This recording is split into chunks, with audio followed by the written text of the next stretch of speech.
How might education mediate difference and dominance?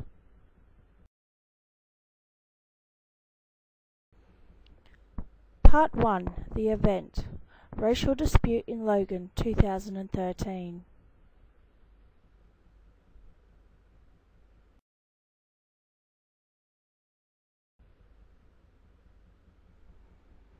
Early hours of Sunday the 13th of January, a carload of Aboriginal men and another of Pacific Islander men exchanged heated words at a set of traffic lights.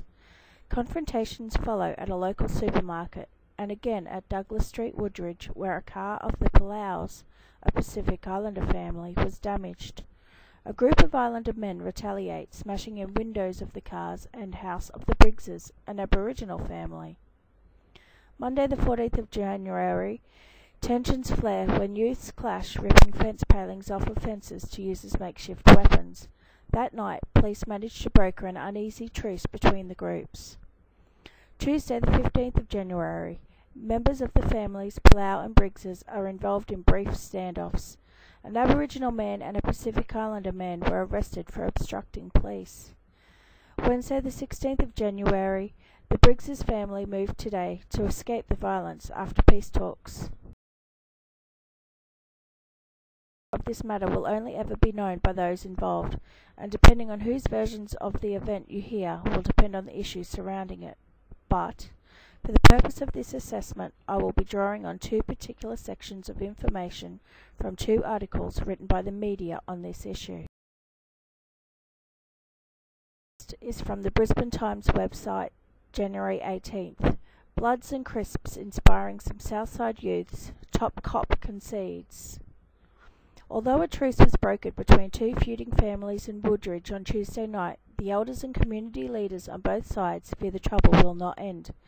Tensions ran high in December when 17-year-old Jackson Doolan was killed by a train after being involved in a scuffle with three Pacific Islander men. His death came just weeks after 17-year-old Jordan was killed in a hit-and-run during a brawl involving more than 100 African and Pacific Islander youths at a birthday party in Woodridge. However, the tensions date back to 2008 when Richard was bashed to death in a Woodridge park by a group of Pacific Islander men. Website, January 19th. Racial tensions mask true spirit of Woodridge. Barbara Coolwell has lived in Woodridge for 37 years, is a local Aboriginal elder and, predictably, a huge advocate for the suburb. "We don't have a race problem here," she says. "We live in a multicultural community and have all got along for years. The kids all go to school here and get along fine. These boys from Douglas Street all know each other and played footy together."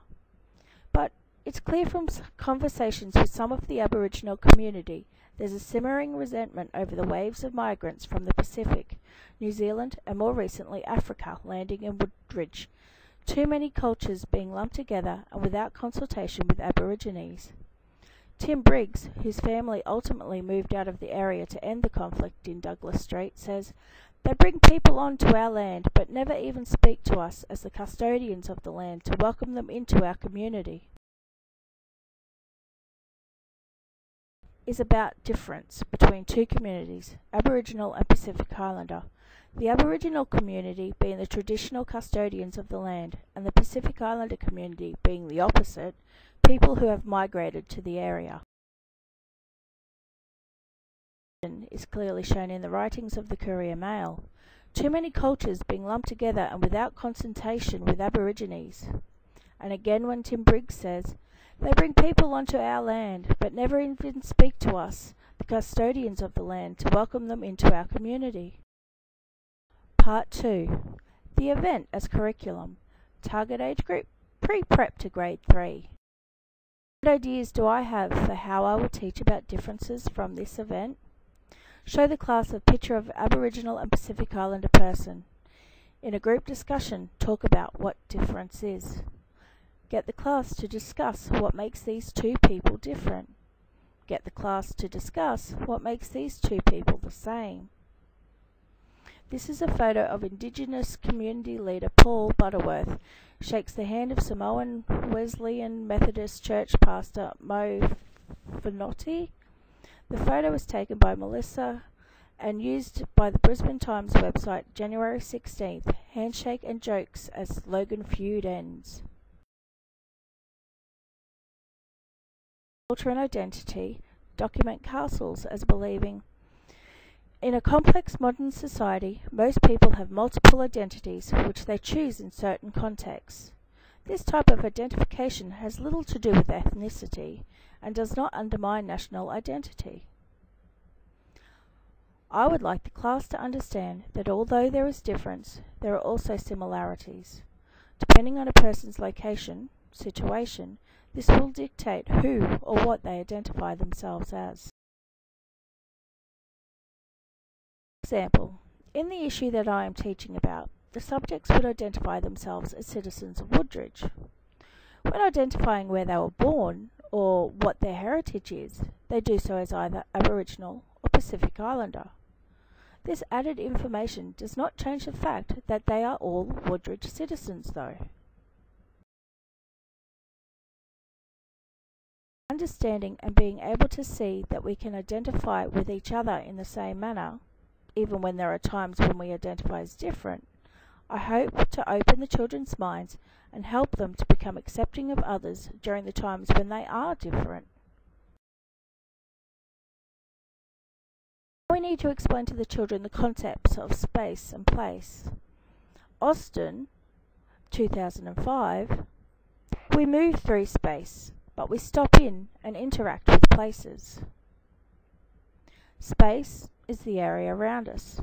Place is the space that we give meaning, usually by naming it, which we are using to teach the children of difference and dominance. I can have the children discuss how the differences of heritage cause the Aboriginals to claim domination over the place they feel is theirs.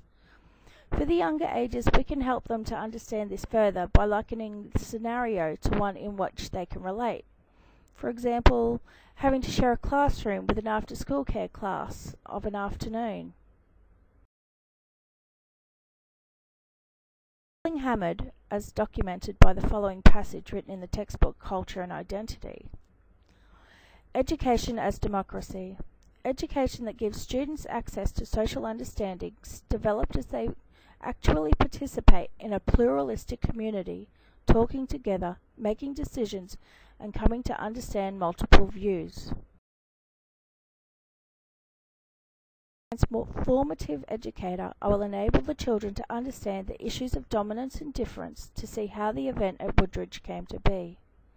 I plan for them to become aware that their assumptions and beliefs decide how they see and tolerate difference and dominance. That by being able to embrace another's thoughts, feelings and views, as well as being able to see the sameness of a person when faced with difference, will help them reduce assumptions and discrimination.